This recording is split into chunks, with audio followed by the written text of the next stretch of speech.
Welcome to the Integration Station. I'm Naturally Ashley, your host, here to guide you down the rabbit hole into the world of psychoactive plants, frogs, and fungi.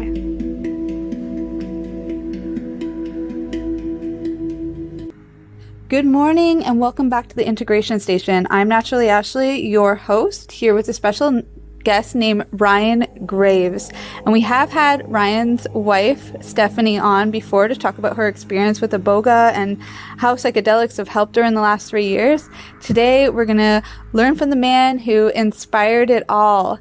He's here to talk about his book, Miraculous, as well as some new ones coming, like the Mushroom Chronicles, which we're really excited about.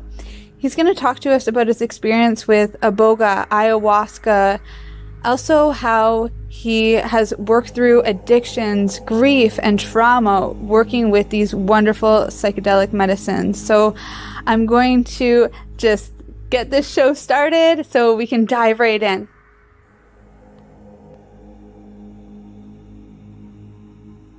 You're listening to the Pace Radio Network here at paceradio.net. The views expressed by the individuals during this broadcast are their own opinions, and they may not be the same as those of their group or other organizations they may be involved with. The button, there we go. Hello and welcome back, you beautiful souls. This is the Integration Station, and I'm your host, Naturally Ashley, here with a wonderful guest, Ryan, today. Now, Ryan is someone who has been working with psychedelics for a while now, about 3 or so years.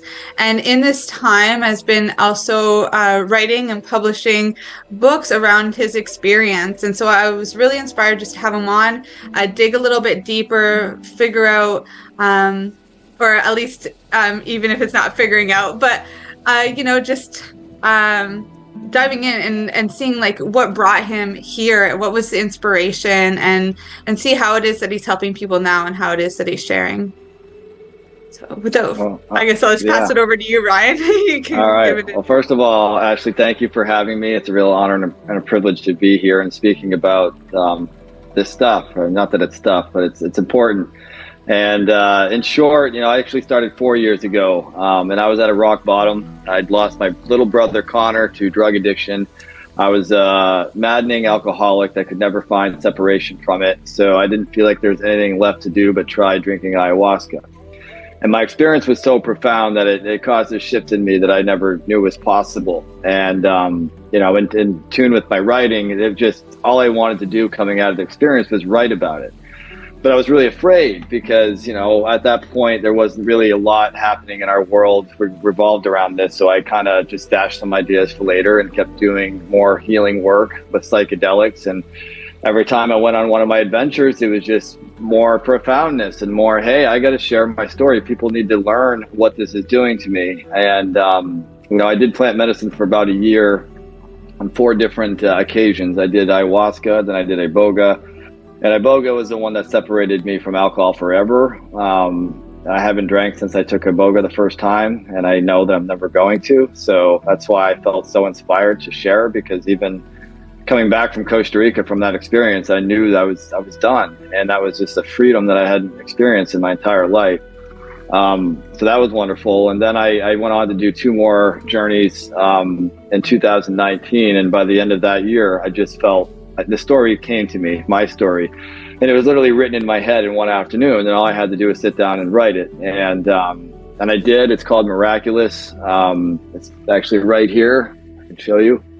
And it was the most rewarding project of my life, and I've learned a lot about the experience as of late, and we can get into that later. But, it's proved to be helpful to 3 or 4 people specifically that I know of, that have read my book and been inspired to try plant medicine, and they're on their journey now of healing and sobriety, whatever that looks like for them, so it's been rewarding, and I haven't stopped at all. I have a second book the manuscript is complete. I just haven't got around to finishing it. And I'm also right now currently working on something I've called the Mushroom Chronicles, which we can get into later as well. But, I just talking a little bit more about myself, I mentioned that I'd lost a little brother, but I also lost another little brother this past year in March of 22. So this year has been a really tough year for me. And, it's Christmas time now. So, a lot of these old feelings and stuff are coming up. And that's why I feel continuously so inspired to continue this journey, is because, my brothers didn't die of addiction. They died of pain. They died of trauma. They died of these things that are really, creating really lifelong impacts on our people in this world, you know what I mean? And I think that simple trauma gets overlooked often, and that's why, again, I feel so inspired to write about my trauma, because I'm finding that I have a lot in this life, and I have a lot that was generational, that's really out of my control. And I feel like I am the savior and the hero in my family that's really being the cycle breaker. And I will be the first to admit that it's really hard work, but at the same time, it's absolutely rewarding and necessary. So that's my little spiel for now, and I'll let you go from there. Yeah. Thank you so much, Ryan. You touched on so many important things, but what I love the most, like, we'll dive into your story some more here, but is that you are starting with your inner circle, with that family. We had your wife on earlier who was working with medicines too. I think that's really, really powerful when your loved ones are seeing the change in you, and that in itself inspires. And you took those steps to start with yourself, then your inner circle, and then you were ready to share through stories and make a bigger impact. But you really started at home and with yourself, and I really want to just bring some grace to that and make it stand out a little bit more too. I know that the alcohol and the addiction, that's a subject that I'm sure we could spend 3 hours, 3 days, 3 years talking about. It's a big one, but I think it was also very impactful that you said it wasn't the addiction that caused any of the grief or the death. It was the roots of that addiction. Why are people getting addicted? It is this pain, this trauma, and some of it isn't even ours. Even though it becomes our work to do, it didn't start with us. It didn't start with you or me or your brothers. But it is a big step to take responsibility and to take your power back and to do this work. Yeah, absolutely. I'm curious how you found ayahuasca as, a last resort. You said it was the last resort, but there must have been many things that you tried before. What led you to that path? Well, it's an interesting story. I'd been sober for 2 years. So I went to rehab after my little brother died in 2016, and I thought rehab and spending all that money was going to be the thing that kept me sober, and it did for 2 years. But I was miserable. I lived my life in fear, shame. I had so much anger, and I just didn't know what was wrong with me. So finally, I went back to alcohol, and during that experience, I actually relapsed when I was around my family, which was a blessing in disguise because my older brother had done ayahuasca before. And I write about this in my book. Well, everyone in my family, literally 20, 30 people, were outside partying, having a pool party. I was dead drunk in our basement, and I made an appearance because I really was looking forward to that moment all summer, because I loved being around my family and friends and all this. And when I got up there, I could not do anything. I was witnessing everybody having the time of their lives, and I was just this drunk guy that couldn't connect with anyone, that hated himself so much. And my older brother saw this. He observed me walk outside onto the deck and then turn around and go back inside. And that moment, he had the call, not me. He felt the call. It's like, oh my God, I know what I need to do for my little brother. So he talked to my mom and said, like, literally that minute, it's like, I know what we need to do with Ryan. We need to find him some ayahuasca. So at that point, I had no idea what this stuff was. I had gone on mushroom journeys in high school. It's more of, fun. And I was always drinking, so it was never anything meaningful. That's how I thought, but I've come to learn that some of those were, Anyway, so my brother got me set up and found a tribe that was based out of Canada. I just said, sure. When do I go? How much does it cost? What do I got to buy plane tickets for? And I had to stay sober for about a month before I left, and I was. And that was the easiest time it was for me to stay sober because I had this to look forward to. I really believed in it before I even went. It was really miraculous, and once I went there, it just literally everything changed. And I'll admit that the experience itself was terrifying. It was the scariest thing I've ever done in my life. But as the sun came up the next morning, I was a new person, like that simple. It was like, and what I've described it as, it's like my head was in a toilet bowl full of piss, shit, vomit, all that stuff. And I drank ayahuasca and it was like, shoom, fresh air, and that was what happened to me. And that's how I got there. So that's why I'm such a big believer, because I experienced it myself. Yeah. And I think it's really cool too that, this is now becoming, really a thing that your family is attached to. They're seeing these results from it. I love that it was your brother that introduced you, and then your wife. It's like this ripple effect is coming to life in your family. You're a great representation of that. Thank you.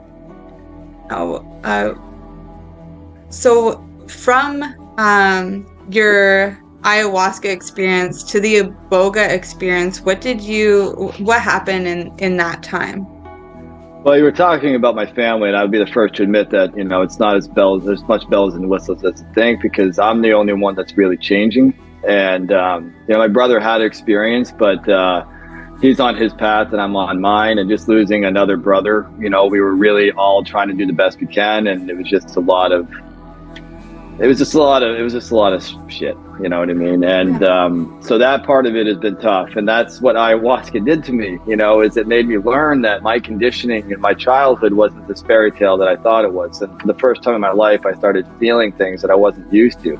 I started understanding things. I started to really realize or understand that my parents just had a way of really making me feel sad. They kind of projected their sadness and their shame on me. So anytime I spoke to them, I was feeling those same emotions. And that led me to drink again, even after I did ayahuasca, because I was really confused and I was really sad. And when I drank that, I was like, the first thing I did that time was like, I got to go back to rehab, And then I got thinking a little bit more.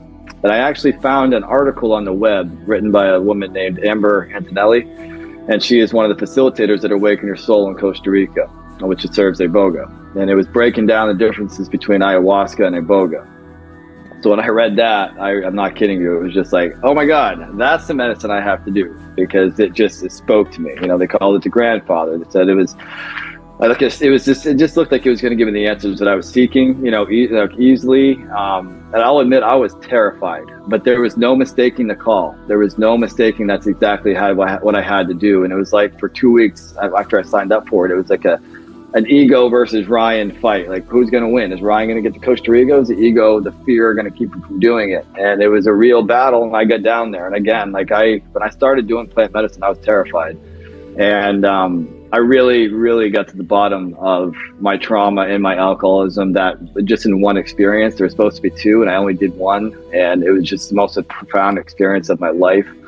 And I think I cried for like 5 days in a row, nonstop. And like I said, it just completely removed that burden of alcohol, because I understood why I was drinking, at least in this lifetime, and the trauma that more or less programmed me to be that sort of drinker. And it was, it brought me all the way back to when I was an infant, and again, I was the one who experienced it. So I knew it was true. And like the tears that came with it were so profound that it was hard to ignore. And it was incredible. And I have mad respect for that particular medicine, Iboga. But it's not to be taken lightly. That's for sure, because that was 3.5 years ago, and I'm still integrating, and I've done it a couple times since, and now I realize that isn't something you do once a year. That is something you really take your time with and respect, because it is a very deep medicine with lots of wisdom. So that's my spiel on that. Yeah, I think it's so interesting that you were called to, and a strong calling at that, to these two master teachers. One of them may have been directly for you, and one of them may have been, an introduction or initiation. But yeah, they are really powerful. And Iboga, not only for alcoholism, but is really helping people with long-term opiate addiction and suicidal ideation, many things that are going on in our culture today that really can be helped by just sitting with the plant teacher. These ancient medicines that have this wisdom, they help us remember and unlock and go through a sense of rebirth. And beautiful. It's so important. The way that you're sharing this, I think, is just really beautiful. And Thank you. So what did you learn, in your time of being an alcoholic and now this time of sobriety? What were some of those big lessons for anybody who might be going through this now? That I was just covering up so much pain that I was completely unaware of. I was drinking a liter of vodka a day, and I really didn't even know why I was drinking a liter of vodka a day. And the thing is, as I've gotten older, and I was deep in therapy before, I quit drinking.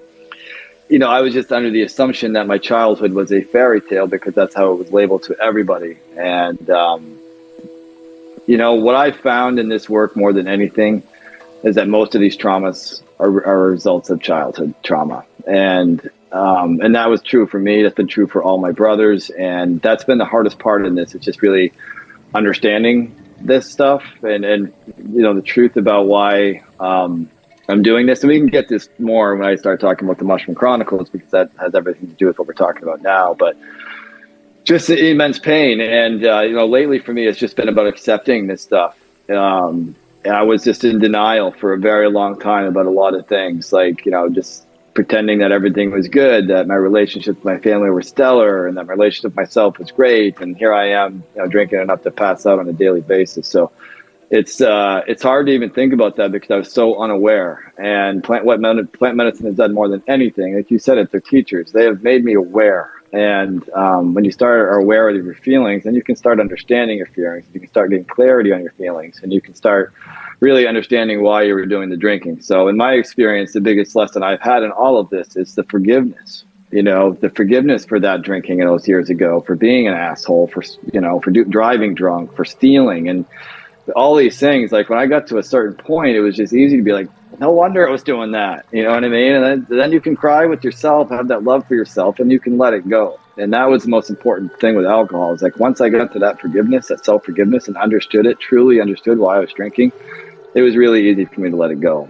And it is really miraculous. And again, that's why I titled my book that, because it's Christmas time. I've lost 2 brothers, and like that is not something that's even on my mind. It's just like something that if I get to choose my own world, like it'd be a world without alcohol. I don't want it anymore. Like back, the first few years of being sober, I was like, it's no fair.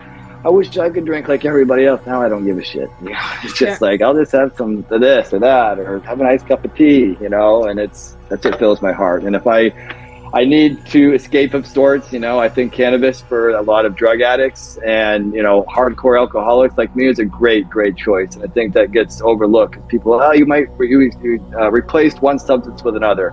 I took that a lot, and I've actually felt guilty and shamed myself for it. And in reality, it saved my life. It really has, and really given me a different perspective. And just like all these other plant teachers, I think cannabis is a phenomenal teacher, and it's taught me so much. More than anything, how to be a patient and loving and gentle father, and I owe a lot of that to cannabis. So it's nice to be able to use a substance, if you want to call it a substance, guilt-free, because that was not my experience with alcohol. Yeah, and thank you so much for bringing that up too, because I felt that, and I had people say that to me too. And it brings like this shame and makes you start like doubting, did I really make it that far? Did I really accomplish anything? Like, is any of this real? And it's like, yeah, the truth is I'm still a better person. I still did quit drinking, and I've kept it up. Why am I taking, this person's feedback? You really have to consider who the feedback's coming from and why they're giving that feedback. Amen. Amen. A lot of things have to change. And when you're coming out of a dark night of the soul or coming out of an addiction, you're in a very vulnerable state, but you also need to be aware that the people around you, they have a hard time with change. So, we have a hard time changing ourselves, but when people are watching, they're like, they want us to stay the same because they don't want their life to change and Absolutely. it feels threatening. So it's really important to have that consideration there. And, you know, kudos to you for finding that and knowing that that, you know, is a tool to help. I think it's a phenomenal tool. It can really help you learn focus. You know, if you set an intention before smoking cannabis, you're going to like write for 4 hours, you know, if that's what it is. I'm going to sit down with tea and I'm going to write. Like, you're in the zone. But if you use it unintentionally and there is no purpose, it can still, you know, maybe not the same like horror stories from alcohol, but it can still be a little bit destructive, you know, get you in the habit of drifting, which can alter the mindset or like get in other habits. But with intention is a phenomenal tool, and it helped my mom get off of opiates and many different pharmaceuticals. But she was on for a decade, and now she's been sober off of all of it for a decade now. So it's a great tool, and I'm grateful you brought that up. Thank you. So where do we go from here? Anywhere. Yeah, anywhere we want. Okay. So when did mushrooms come back in your life? When were you, when did you make the decision that you were going to start working with them again?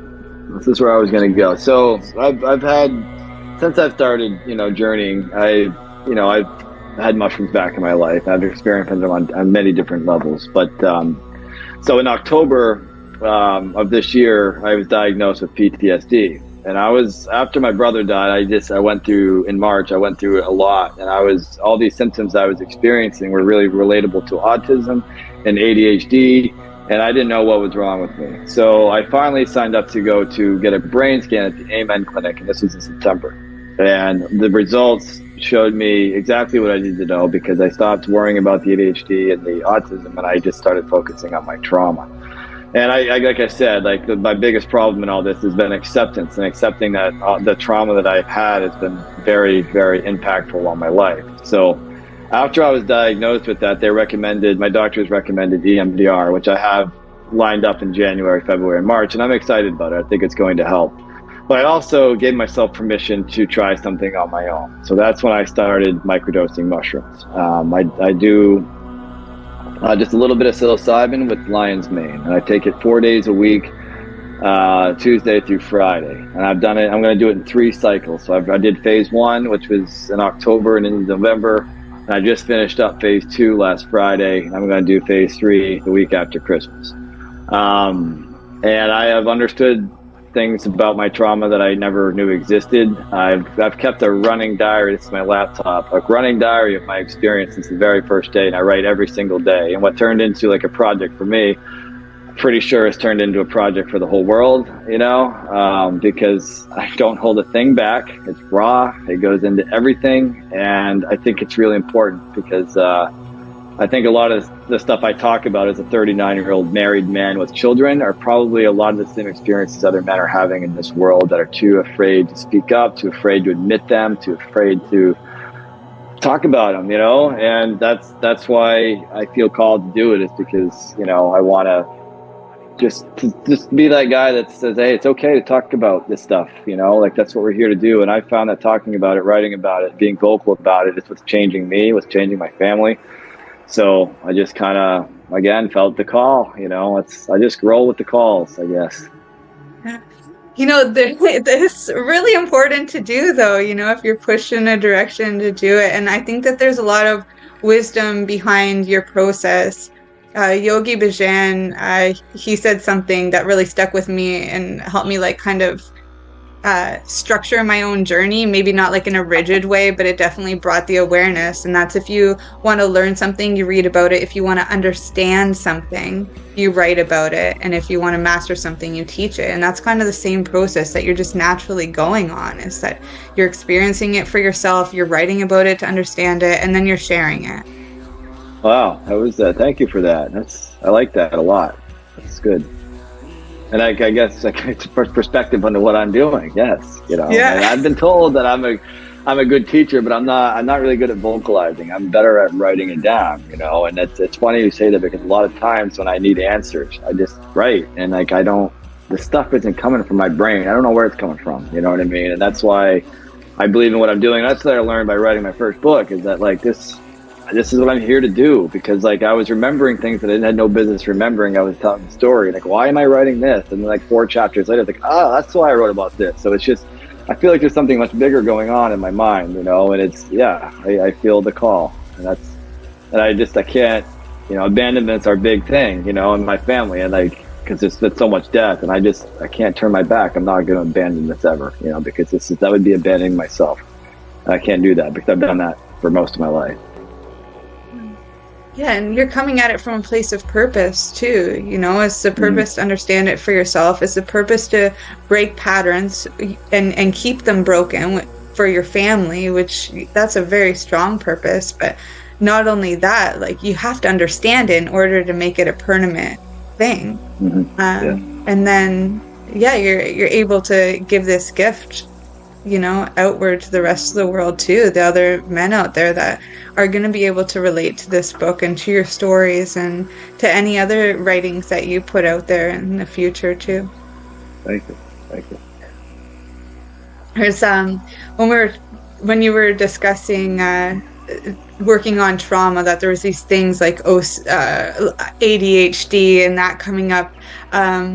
It reminded me of getting diagnoses myself as a child, and one of them was OCD, and it wasn't until like recent years when I realized that it's actually anxiety and not its own separate thing. You know, if you deal with the anxiety, which, you know, again, takes a self-discovery, but the OCD is just a side effect of that. And these are the kinds of things that we're not taught.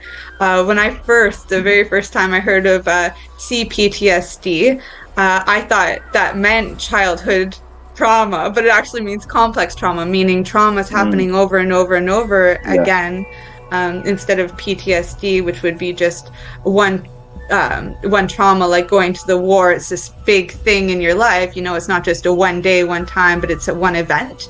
Where CPTSD is a little bit different. Then I don't know how much you want to talk on this or traumas, but I'd love to hear just, you know, what your thoughts are around trauma, around CPTSD.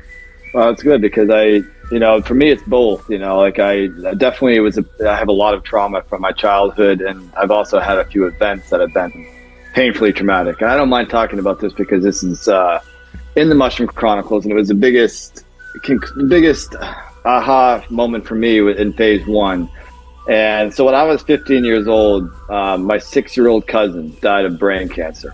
And he was not just an ordinary cousin. He was very close. And as he was going through his cancer and he was getting his radiation and chemotherapy, we were really close, and we all were there for him, and we just bonded as a family. And I was a 15-year-old kid that never assumed that he was going to die.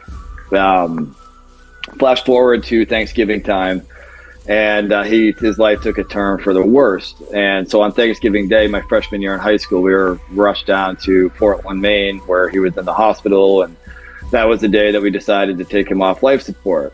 So to make a long story short, a couple weeks later, he passed away. And my older brother and I were called because my aunt and uncle lived up the street. And we're called to get up there because Logan's in trouble, and my cousin was in trouble. I don't want to use his name, but anyway, we were. That had happened like 3 or 4 times. My brother got in the car, we drove up there, and like everything was fine. We just had to like sit around in a circle and pray. So we were laughing, thinking everything was gonna be fine. And when we got up there, my mother met us at the door and said that he's gone. And my brother reacted a certain way, and that reaction, which I learned through writing about this experience, his reaction brought on my PTSD, because a moment later, because he really wanted to go see our cousin, even though he had passed away. So since he wanted to go see him, I was grabbed and brought up into that same room. And I was 15 years old, and I was watching my family pass around a dead boy, you know, and I didn't understand the impact this has had on my life until I accepted that I have PTSD, until I accepted that I was not supposed to be in that room, till I accepted that, hey, my parents and like my aunts and uncles didn't know what the fuck was going on. Like, what can you expect? You can't really expect them to have a clear head in that situation. But it ruined me. It ruined me. I became a different person overnight. I was a straight A student. I was golden boy by my family. That's how I was referred to. And then after that, I was I started dicking off in school, getting in-house suspension, I didn't fail any classes, but I was getting C's and D's instead of straight A's, and I just never admitted that to myself. So when I got writing about it, it just really put things in a lot of perspective. And being honest here, I was able to understand a lot of resentment that I carried that wasn't really mine. So I resented all these people who were in that room for many years. And I was a dialogue in my head. And I was like so mad at them. And it was just toxic stuff.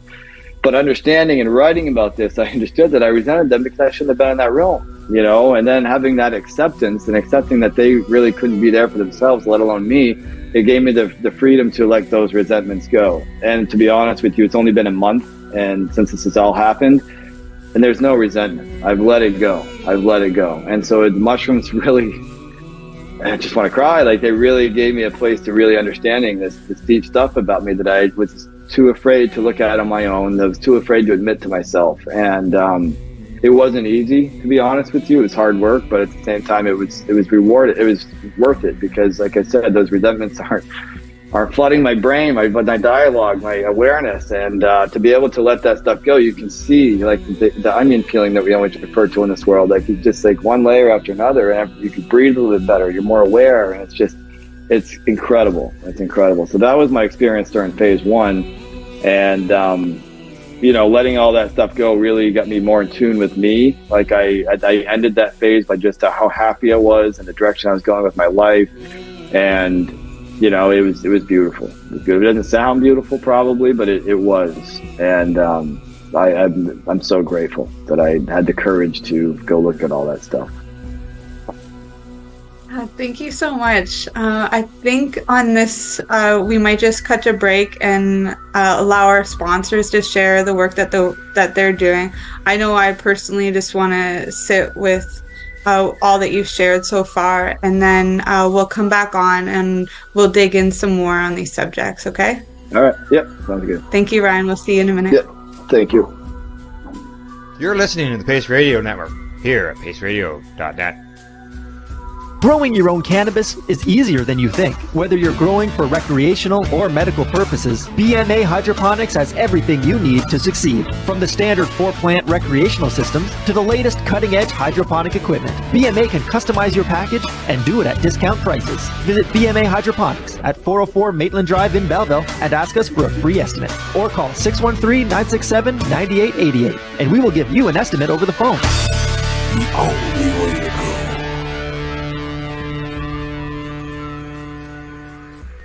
In February of 2022, the Victoria Cannabis Buyers Club and Ted Smith were fined $6.5 million. This for helping 8,500 patients with access to medical cannabis. In our interview with Ted, he spoke to us about how people can donate to help in an upcoming court challenge. And here is part of that interview. From what I've seen lately, I believe that you've got something that you're trying to do as far as fundraising to deal with this next court challenge. For now, people can write checks directly to Jack Lloyd Law Corporation or send e-transfers to savethebcbc at gmail.com. I guess those are the two easiest ways for people to help right now. What do you find at paceradio.net? People advocating cannabis education. Did you know that the Pace Radio Network isn't just a radio network? That's right, because most, but not all of our programming is now done via video and is then podcasted at paceradio.net. So if you want to watch our programming, you'll find us on the Pace Radio Network's Facebook page, plus the show's own page, and you'll find us live on the network's YouTube channel. And don't forget, you can find it all, video and audio, at paceradio.net. Cannabis edibles are an effective way to manage pain and other ailments, especially when you deal with your trusted partner, Legacy 420, in Tyendinaga Mohawk territory. You see, we lab test every product on site to ensure proper dosage every time, which is critical when consuming cannabis edibles. All Legacy 420 edibles are made by our classically trained baker and chocolatier, and we also have super tasty vegan options. Our baker has been in the industry for 25 years. She's also a chocolatier. Everything from savory to sweet, your chocolate bars, brownies, butter tarts, you name it, we make it. Talk to our knowledgeable Cannatex about our incredible variety available. give your trusted partners a call. Legacy 420 out on your road.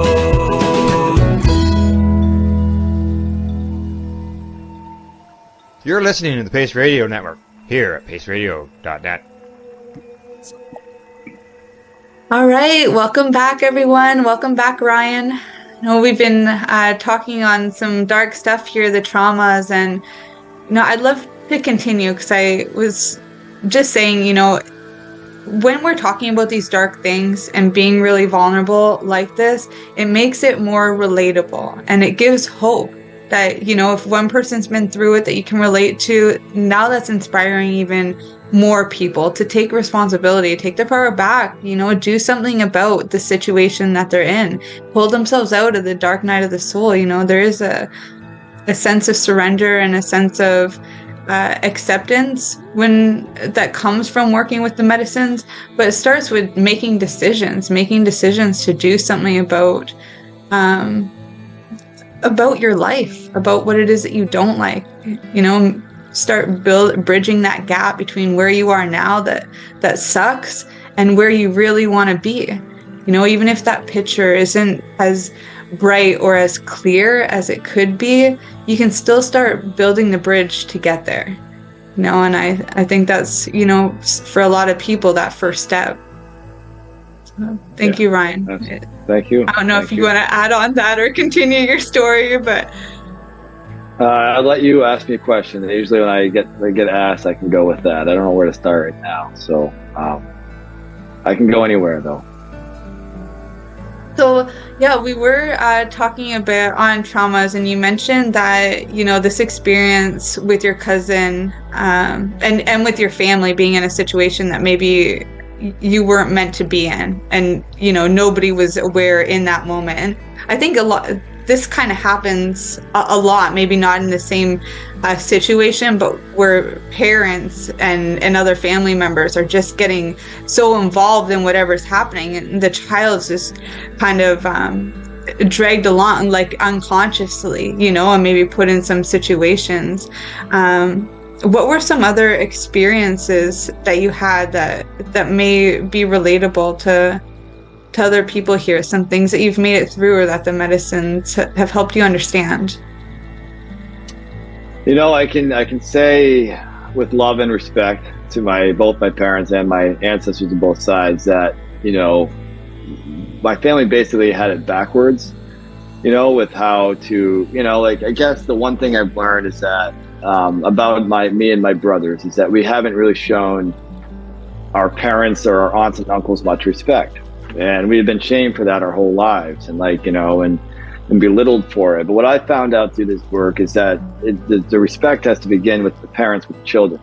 And when you don't respect your children and treat them as people and not just kids or pets, then you're never going to get anywhere. And that's been something that I've been taught more than anything. And I guess this is a great place to go. It's just children. I have 3 kids. They're 8, and 4. Or the one just turned 5. And had I not done plant medicine, I would not be the father I am today. Because more than anything I've learned is just how to be there for your children's needs, to look at them on eye level, to respect them, like I said, and to give them that love and attention they deserve. And I'll be the first to tell you, it's the hardest fucking job in the world. It really is, especially when you have a lot of trauma like I do, because when they fall down and get hurt and they start crying, my first reaction is like, what are you doing, you shithead? Get up, and I have to take a breath and really just be there for them. Because again, when I was falling down, that was my experience when I was a kid. It was get up, pussy, da-da-da-da-da. And it was never just that love that I have. So it's really, really hard work. And that's why I think there's a lot of people out here that aren't talking about how hard it is to be a parent. And a lot of these people are going to bed at night drinking themselves to sleep because it's really, really hard and they don't know what's happening. And my experience and both my brothers' experience are the same thing. We were really bad with drugs and alcohol. The second our kids were born, it skyrocketed overnight, literally. And what I've learned from this experience is that my kids had something to teach me, and I knew I couldn't go through my life being the way I was. And thankfully for them, they haven't seen me at my worst. My youngest son will never see me, drinking, which is a miracle. And, the girls were 3 or 4 when I stopped forever. So it's it's a miracle. And, that's what I've learned more than anything, if that makes sense. And that it's just a really hard job. And I think that there are a lot of parents out there that are having the same sort of struggles without even really knowing why they're struggling. And I'm sure it's attached to their childhood in some shape or form, but if you really have no awareness to it, it's really hard to start, and that was my problem with therapy. I was, talking to a guy for 3 years, and he kept telling me that your childhood wasn't a fairy tale. I would look at him and say, yes, it was. And we were just stuck. We were stuck because I had no clue how bad it really was. And it's no disrespect to my parents. I love them so much. They did a lot better than their parents, which is, congratulations. That's really not easy to do. So it's, and two, and I've gotten to the point where I can have gratitude for my parents because they have taught me the one thing that all these plant medicines teach us, and it's love, right? Yeah. They taught me how to love, and that's really all that matters. So it's just it's a tough cycle. I'm the cycle breaker, so it's hard work, and sometimes that threatens them. So it's been really, really difficult.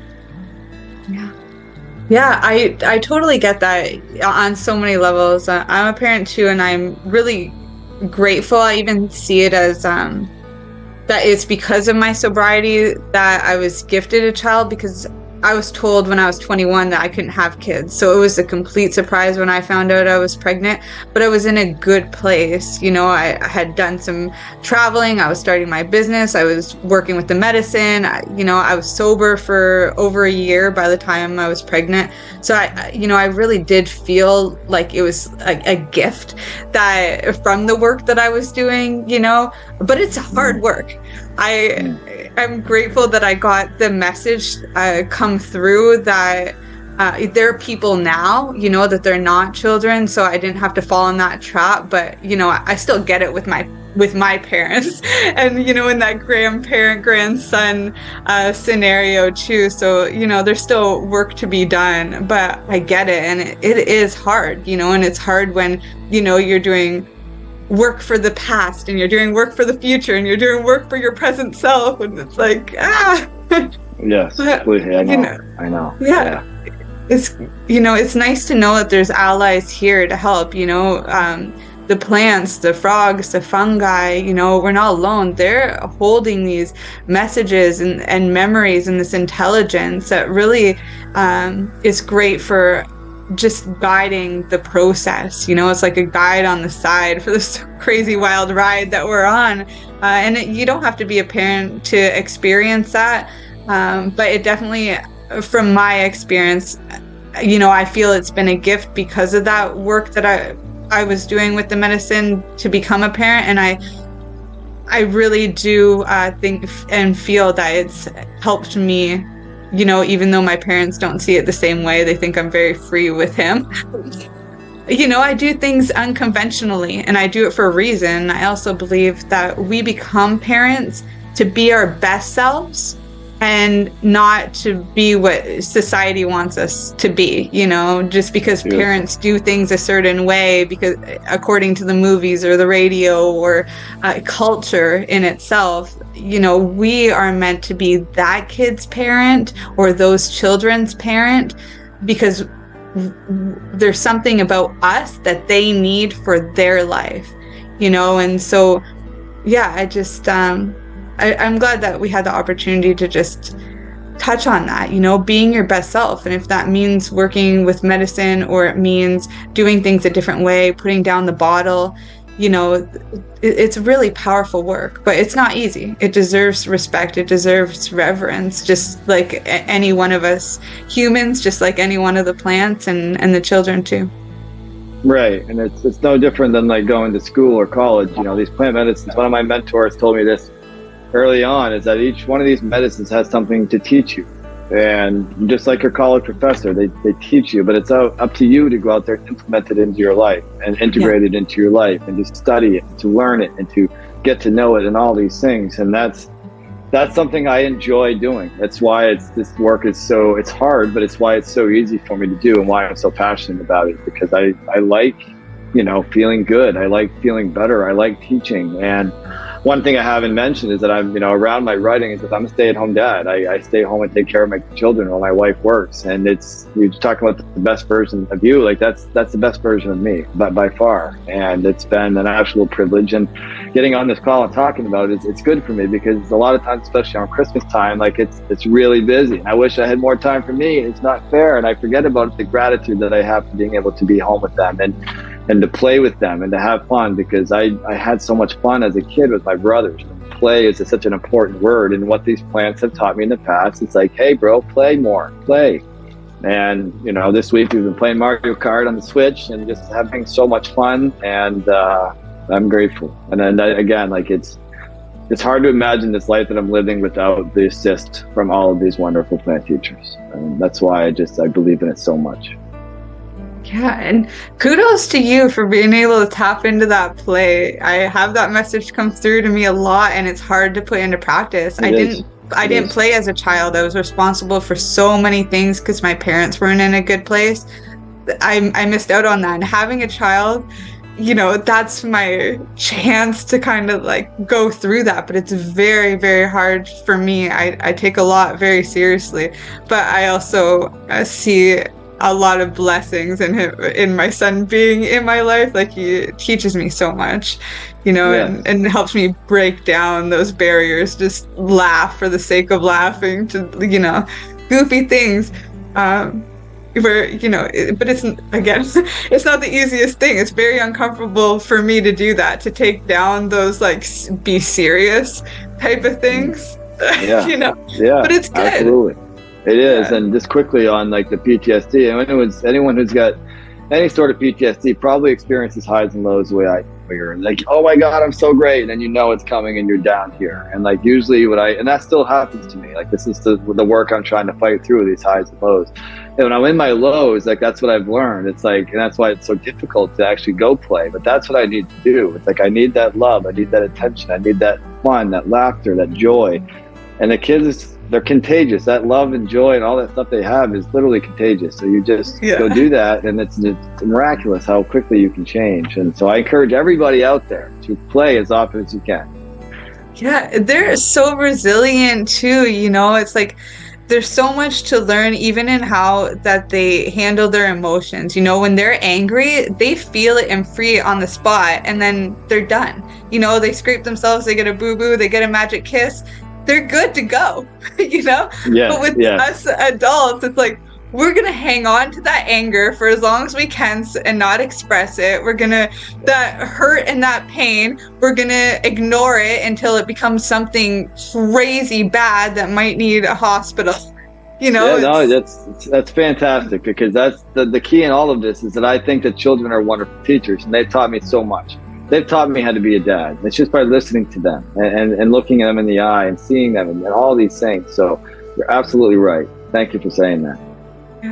Yeah, there's a lot we can learn. They're great role models. Mm-hmm. Society has it backwards, and that's what I meant earlier with my family. Yes, it's like, it was just my dad's side of the family just had it completely wrong. It was just, they demanded respect, and you can't do this and do that. If I ever talk to my dad this way, it's like, well, Jesus, what are you expecting? You're talking to your kids this way, and it's what goes around comes around. And it's been a painful process for all of us, because like I refused to believe that he was wrong for a long time. And one of my powerful journeys is just realizing that I lived in my dad's world. I've been stuck in that world for my whole life, and then just breaking free from that has been really hard. And that's what's hard about this work. It's like when you have that experience. I remember it was one of the most profound experiences on psychedelics, and I was so happy. And I thought everything was healed in that 20 minutes, that hour or whatever it was. And then I came back and I'm like, I'm out of my dad's world. And I was happy as hell. And it's like, no, buddy, the work starts now. Yeah, and that's the integration, right? Yes. So it's, yes. But then again, I'm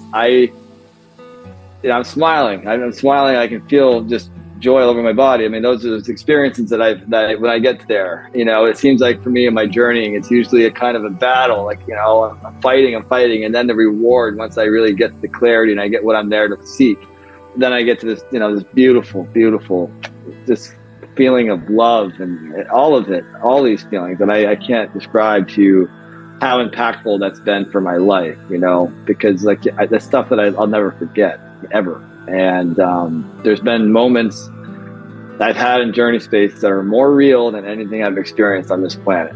And I think it's saying something, because it makes us believe that there's a bigger truth out there, and there's no reason to fear death, which I think most of the people in this culture do. And death should not be viewed as an endpoint. It's just a transition, right? And I think if everyone lived that way, knowing that and believing that, there would be a lot less fear, there would be a lot more love. And I think people that would really get more in tune with themselves, because they would have that freedom to want to get in tune with themselves, which we're all living the versions of our best selves, and we live in a really great world. We really do. So that's why I'm so passionate about this. I think these medicines can literally save the world. Yeah, absolutely. You're right on that. I have this strong belief too. And it's nice to see that even that's becoming contagious, Yes. The belief, the faith that, we can come back to the garden, Mm-hmm. Yes, exactly. Mm-hmm. When you're talking about, being in your dad's world, something that came up for me was a quote by Ram Dass. It's one that my own mentor used on me many a times. Oh, you think you're enlightened, huh? Go spend a week with your family. And it's like, you're like, this is where the work starts now. I'm like, oh yeah, I've totally been there. And I'd love to just pick your brain a little bit for myself and the audience here. How have you been getting yourself out of your parents' cycles, but also, creating your own more mindfully? I can give you a few examples. My old life, I was a grocery store manager. My dad owned grocery stores, and I planned on taking his store over. And I was supposed to. And then I quit drinking. I woke up. I was like, whoa, I don't want to do this. And I get out of that. And he has refused to kind of let that go. He still brings it up. I would be making really good money if I was at that grocery store. I'm not making shit now. So he likes to remind me about that all the time, and neglect or fail to mention, other things that I'm doing really well. He disapproved of my book. And that's what I learned from this experience. As I said earlier, I would touch on, is that I wrote that book for my family. Miraculous, and there's a lot I took out, there's a lot I cut out, there's a lot I left out because I didn't want to hurt their feelings, and all that did was get me in trouble. And I've learned my lesson by doing this Mushroom Chronicles, is that I do not hold anything back. Yeah. And I know this is what's going to get me past the hump. I do, because I believe in myself, and that's kind of the lesson from mushrooms I've experienced. It's like when you write from your heart and you write for you, you can't fail. You can't fail. And so that was really hard. And to be honest with you, Miraculous, I released that last October. And after he read it and disliked it and disapproved of it and never told me way to go or congratulations, I fell apart. And it took me about 9 to 10 months to really come around and to understand that the only reason I hate my book is because my dad hated my book. I love my book. And it took a long time to really accept that. And then, of course, I'd gotten to a really good place before my brother Trevor passed away. But that was in March, and that brought up all these old wounds that I was not ready for. And to be honest with you, my wife and I spent a year trying to save him. We brought him to Costa Rica together. He lived at our house for 3 months. So it was a full year of an effort only to see him die. So that was really troubling. So, I've started to live my life for me, and I'll give you another example I learned this fall. And I'm going to talk about my kids in a joyful way, but one of my daughters is a really good bike racer, and she had a race this fall, and she won by a lot. It was like one of the best days of my life. We could never actually see her race, and she ended up beating all the boys, and it was just really awesome. And I told my dad about it, and my dad wrote to me, it's like, oh my God, she must be proud. And she didn't give a shit. I was proud. And that's what I kind of realized with my dad, is that he only said that to me, and he'd project his pride on me, his sadness on me. And it just taught me a lot about my father. because he'd always say, you must be proud. When I was really good at soccer, I'd score goals, and like, I didn't care. I knew I was great. It made him proud. And that's why I was really fighting so hard, because I knew if I was scoring goals, I wasn't going to get hit, smacked, and yelled at and all these other things, because that made him proud. So it was merely able for me to see how discombobulated, I don't know, that's not a right word, how backwards my father had it. You know what I mean? And it was just that simple in that moment. So, you know, through these experiences, and especially this time, I've grown to have deep compassion for my father and deep forgiveness. And because I know he's suffering, you know, I'm pretty sure he's not going to listen to this, but yeah, I know he's suffering, and I just feel like, I wish there was more I could do, but I've wasted so much time trying to wake them up, trying to see what I'm doing, and all it's done is caused me hurt, more pain, more suffering. And, you know, it's really hard. And that's what I told my wife the other day. It's like, you know, they're really sad right now. My wife had reached out to my mom, and she just said how sad she was because it's the first Christmas without her brother. And, you know, I know, like, the first thing I want to do is I want to call them and just be like, hey. But like, if I'm going to do that, then that means I'm going to be sad. So it's really a fine line on how to do this. And I haven't figured that part out yet. To be honest with you, it's really tricky. You know what I mean? Because I love them dearly. I don't want them to suffer. But at the same time, my happiness is important to me. And my happiness really revolves around everyone in this family. If dad's happy, dad's safe, dad's all this stuff, then everybody's good. Yeah, everybody's good. So it's a tough responsibility for me. And it's really hard to know what to do at the right time, you know. And I've gotten a lot better at setting boundaries, you know, with my dad's world. Like in the old days, if he texted me, called me, I had to answer. That was the end of it. And if I didn't, I was going to get shit for it. And I was going to be shamed and all these things, which I admittedly thought was my own fault. You know, I've learned that it's okay to set a boundary. So, for instance, last night, he texted me and said, call me when convenient. And I was able to take a few deep breaths and said, I have this podcast in the morning. I'm not talking to him before that. You know, I'm going to wait until after the podcast. So I said, I'm free tomorrow afternoon. I'll call you then. That is not something I was able to do in my old life.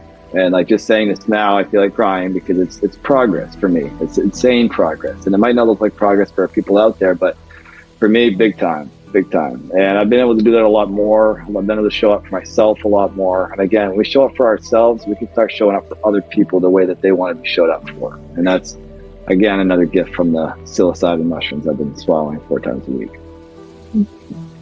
Thank you.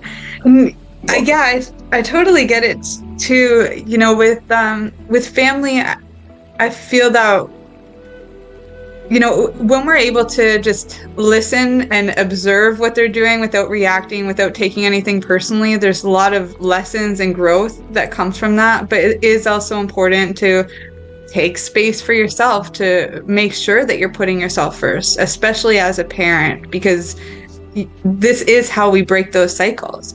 You know, if you're getting sucked back in every single time, you know, that those emotions are then, you know, transmuted into your own child's life, even if it's not in the same way. You know, they're way better with their emotions, but, you know, so, you know, who do you want to choose to learn emotions from? The child or your parent that's been like oppressing that stuff or reflecting that stuff, projecting it? You know, I also think another thing too would be that when we're taking this time away for the healing, that we see in ourselves, like, where it is that we have those same emotions or those same things. Like, where in our life may we be doing the same things? Like, when we're talking about the patterns, when I spend time with my parents, that's when I see the most of what I'm doing that may be similar. It may not be in the same way, but when I'm with them, I see those things in myself. And then I know that I need to take time to integrate that and to change my own patterns in a way too. It's like a fractal of itself. It is. And another thing we learned from the psychedelics, fractal effect. Yes, definitely. So in your mushroom journey, I know that you're microdosing. Have you worked with any of the heroic doses? I have not allowed myself to do a hero's journey yet. I've probably gone up most of 3.5, you know, not much more than that.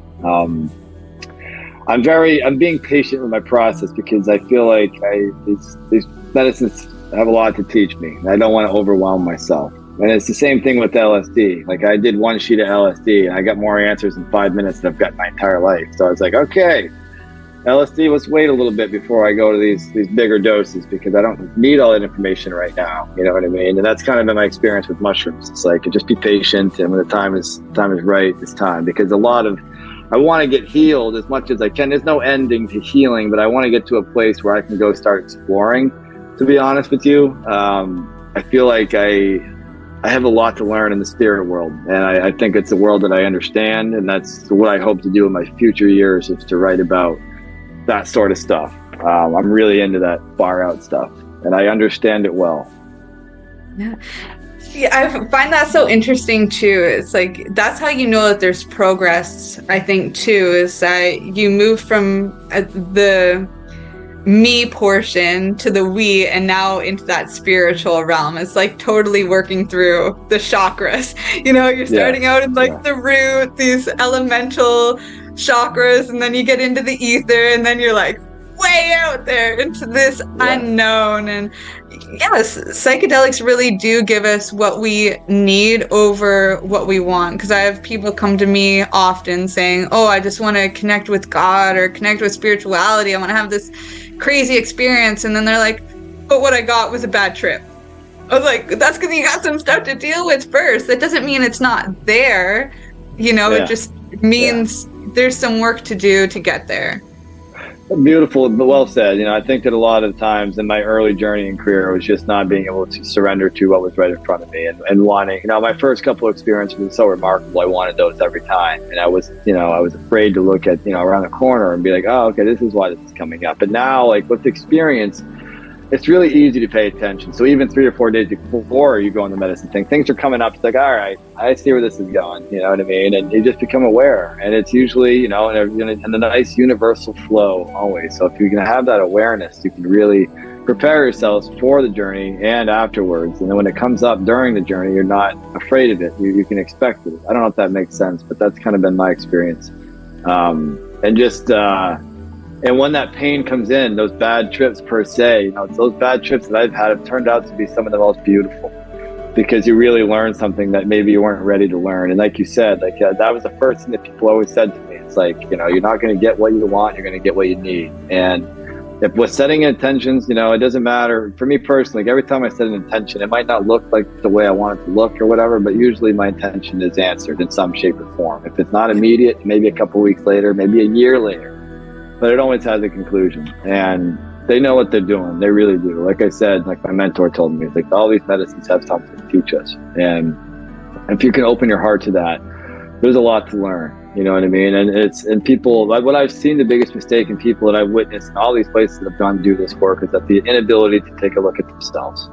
And that's no judgment whatsoever, because it's really hard to do that. It's really hard to do that. And it's taken me, a lot of experience and a lot of patience and a lot of really great teachers. I have a few good mentors that are just really, really phenomenal at what they do. And I feel blessed in that regard. How did you find your community and build up this network, being really close to family before, and now you're creating your own tribe, your own team to, build out this process? How did you start there? We don't really necessarily, we have friends, we haven't really found our tribe. I think my wife and I sort of want to create our own tribe. I have big dreams. I'm not afraid to admit that.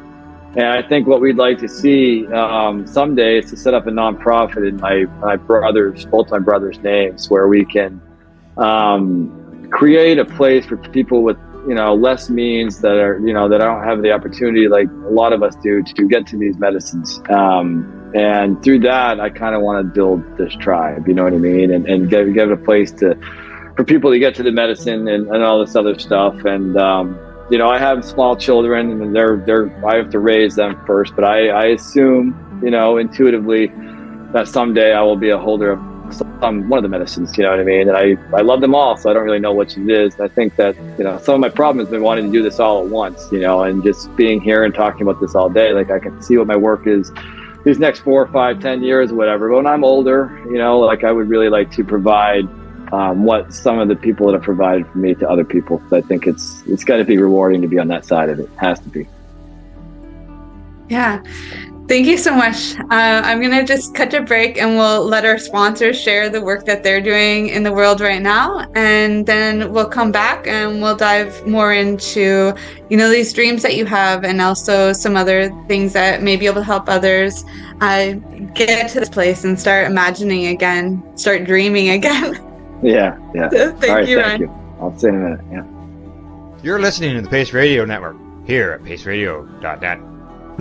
Cannabis edibles are an effective way to manage pain and other ailments, especially when you deal with your trusted partner, Legacy 420, in Tyendinaga Mohawk territory. You see, we lab test every product on site to ensure proper dosage every time, which is critical when consuming cannabis edibles. All Legacy 420 edibles are made by our classically trained baker and chocolatier, and we also have super tasty vegan options. Our baker has been in the industry for 25 years. She's also a chocolatier. Everything from savory to sweet, your chocolate bars, brownies, butter tarts, you name it, we make it. Talk to our knowledgeable Cannatex about our incredible variety available. Give your trusted partners a call. Legacy 420 out on your road.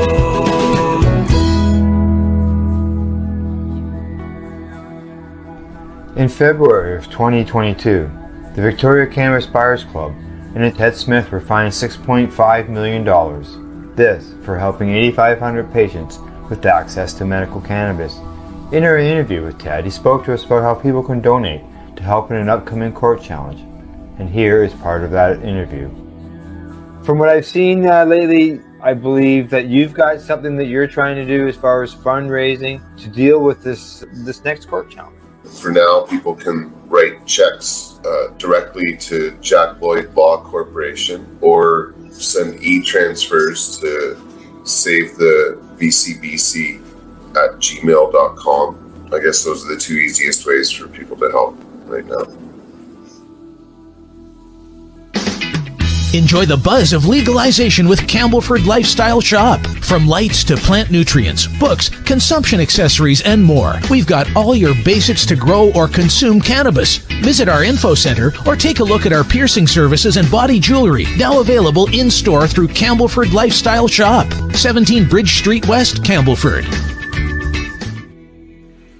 Growing your own cannabis is easier than you think. Whether you're growing for recreational or medical purposes, BMA Hydroponics has everything you need to succeed. From the standard 4-plant recreational systems to the latest cutting-edge hydroponic equipment, BMA can customize your package and do it at discount prices. Visit BMA Hydroponics at 404 Maitland Drive in Belleville and ask us for a free estimate. Or call 613-967-9888 and we will give you an estimate over the phone. The only way to go.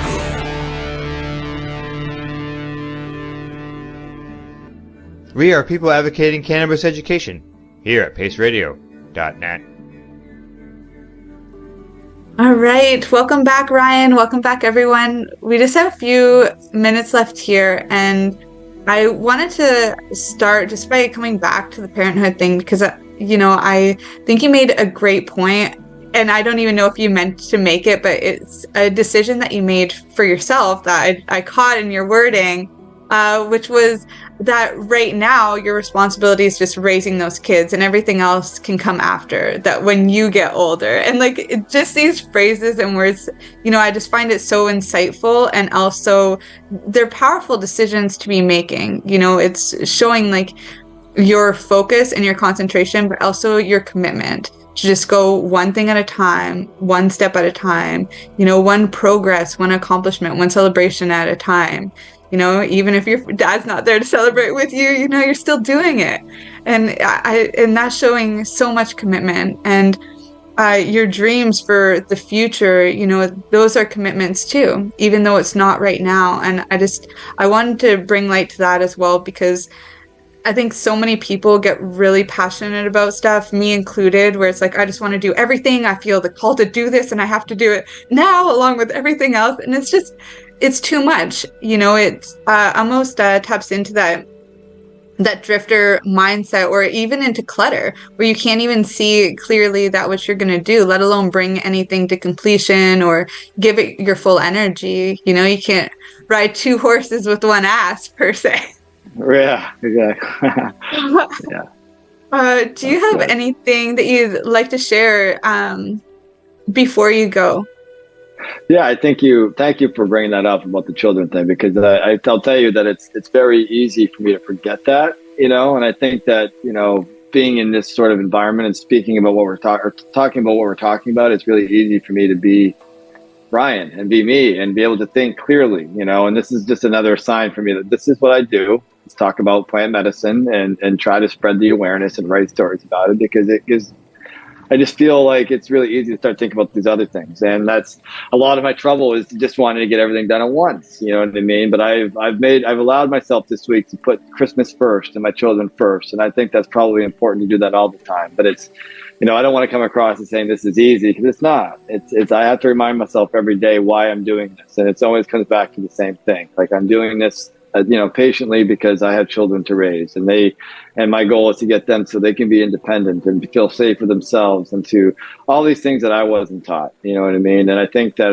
when I'm just being in journey space, it's really easy for me to see that a lot of the troubles that I've had in my generational trauma are just simple things that we're not taught as children. Simple things that were just overlooked. And it's stupid, like setting the table. Like, you don't do that in one generation, you're never going to do it. And it's like, and it's over and over and over again. I know that was a bad example, but that's what I've sort of learned. It's just like, I go to these places and I'm like, this stuff is so simple, you know, and it's all about teaching our kids. So that's what I try to do more than anything. And I think that, you know, my wife's doing an incredible job. She homeschools children, and she has that ability. That would be really hard for me to do, because you know, I'm the dad, and I do a lot of the other dad things or whatever. But I'm really proud of my wife Stephanie for being able to show up for them that way, and we really believe in what we're doing. And Stephanie was actually really nervous to ask me about homeschooling the kids, and like, when she was like, "Oh my God, I'm so scared," and I'm like, "What? I'm so up for this." And like, the pandemic, you know, gave us that freedom to explore that. You know, Stephanie always wanted to do that. And I guess that's what living in flow looks like. You just go with the flow with the universe, and what it presents to you, you just go with it. And that's why I know that these things that I dream about are going to happen, because I believe them. And I know that my life, you know, when I go in these journey spaces, I pretty much know I'm right where I am and right where I'm supposed to be. And I always have been, you know, and that's just that feeling of presence is so important. And so, yeah, you just tackle one thing at a time. And I know that at the end of my life, you know, I have a lot of things that I want to do and give back to the people that have helped me. And, you know, I talked about this in something I wrote on Facebook last week about just the importance of the next generation, because, you know, the people that I follow, the people that I respect, and the people I admire are pretty much saying that this next generation is up for them to really get this world turned around. So I need to do my part. You know, we all need to do our part to teach these kids to be there for themselves and to shine that vibrant light, you know, and to be able to teach their children, so we can keep this thing going, so we can save our beautiful planet, and we can stop living in a world full of control and fear and judgment and all these things that are crippling all of us, you know what I mean, in a world full of suffering, and just really open our hearts to love. So that's why I'm inspired every single day, and I thank my children and I thank my wife for giving me that inspiration. I will wholeheartedly admit it's really easy to forget sometimes. You know, you get in the madness of Christmas, stress, work, everyday life. It's easy to be like, oh my God, it's not fair. Why am I stay-at-home dad? Why can't I just have a job like everybody? You know, and you forget, you know, and that's why I'm not going to say escape, but having these medicines and cannabis is such a really good reminder. You know what I mean? It can really just get me to that place of presence and remember what it is I'm doing, and just to be patient in the process. And to be honest with you, the first thing that ayahuasca taught me was patience. And I knew that was patience, not for so many different things, but I knew it's just like, hey, Ryan, like, you're going to get it figured out, buddy, but you got to have patience. You got a lot of shit you got to overcome. Be patient. And it's the most valuable lesson I've ever learned. And the funny thing is, it's like the ayahuasca itself didn't come on for a very long time. I had to be patient. And then all of a sudden it was just like, boom! And I was like, okay. So once I understood, like, the patience part of it, then ayahuasca showed up for me. You know what I mean? And that will always be the first thing that these medicines have ever taught me. And then it's one of the most important things I've ever learned. And that patience is such a key to being a good father. I like to call myself a good father because I know I am. So. Yeah, thank you. And I'm going to actually link Stephanie's podcast with us in the comments below too, because we did have her on. And so for anybody who missed it, you'll have a second chance to go back and meet her as well. I got a question for you, one that I ask all of our guests, and that's, if I was going to hand you a dandelion to make a wish, what would that be? A wish for yourself, or for the world, for your children? What would it be? In the simplest terms, just world peace. World peace. I think that's an easy one. Yeah. Thank you. Do you? What would that look like? A world free of suffering. I read a book called The Mastery of Love by, I can't remember his name. He's the guy that wrote the 4 Agreements. Greg Chapman. No, it's Rodriguez. 4 Agreements. Yeah. Sorry, I was thinking 5 love languages because you said love. The Mastery of Love. The last name is Ruse. R-U-I-Z. Yes, Ruiz. I don't know how to. Yeah. Okay. I don't know how to pronounce the first part.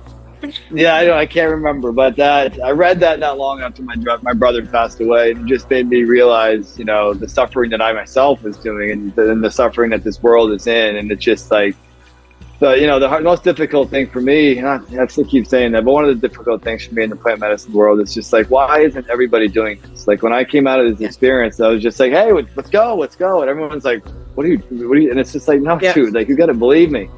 And that's been frustrating. So it's just, I really want the world to wake up to healing, because people don't, like we talked about in the beginning, they just really misunderstand trauma. And they call it depression, they call it all these anger, they call these things, it's really just symptoms of trauma over and over and over again. And it's like, and when we don't heal this trauma, that's when all these diseases and sicknesses and all this stuff come. And it's really that addictions, simple, obsessive behaviors and habits. Yeah. So I just would like to see a world without suffering. That's really the main thing. And if everyone in the world is not suffering, that means I'm not suffering. So it's a beautiful place to live. Thank you. Thank you. And lastly, because I know you have to go hang out with the kids, Stephanie's going to work. How can everybody reach you if they want to talk to you, one-on-one, or to purchase your book, to support you in any way? All right. Well, soon I'm going to have an email, my website. It's going to be ryantcgraves.com. Ryan TC, and the TC is for Trevor and Connor, my 2 brothers. And that's going to be a place where you can buy my book. I'm going to blog on. I'm going to probably have an eventual podcast, like this, something like that. I'm going to have videos talking about all the things we talked about here. That should be up in January or February. And I will have a contact on there where people can get in touch with me. I'm on Instagram, Ryan TC Graves. That's my handle. I'm on Facebook, and I have written on Facebook too. I have a lot of random pieces, I call them, on there that they can find. And Miraculous you can buy on Amazon. And the Mushroom Chronicles, I don't know yet. I'm going to try to pitch this to editors and stuff and see what we can what I can get with that. But that will probably be available midsummer, I would imagine. And then my sequel to Miraculous, called The Pinehurst Cure, I'm hoping probably for about a year from right now. So all of this is really solid stuff. It's all about me, and no shame in admitting that. But at the same time, I talk a lot about my trauma, and I really lay the blueprint out to how healing can look like and why it's worth it. And I don't hold anything back in any of the stories. So I'm here. I'm happy to help. I would be honored if anyone felt called to reach out to me. So. Thank you so much, Ryan. I really appreciate having you here. It takes a lot of courage to be vulnerable in these ways, to share your story, whether it's, through voice or writing, any of that, and I know that this is going to inspire a lot of others to start doing it. I know when you said as soon as you get out of the medicine, you're like, I need to share this. Why isn't everybody doing it? It's something I get all the time from people. And so what you're giving here is a roadmap of how it is you can do something about it. I almost like to think about it, outside of religion, but it is kind of like writing gospel, it's all just stories to help you connect to yourself, connect with spirituality, connect with others out there that may be experiencing something similar to you. And it's really powerful work, and I really appreciate you for all that you're doing, and Stephanie Likewise. too. Yeah, no, likewise. Thank you very much for having us on here. I feel honored to be here with you, and I'm grateful that there's someone out there like you doing this. You know what I mean? It's beautiful, and you do a great job, and I'm excited to start listening to myself, and start learning more myself and bringing more awareness to this world. So thank you very much. Thank you, Brian. Talk soon. All right, take Bye. care.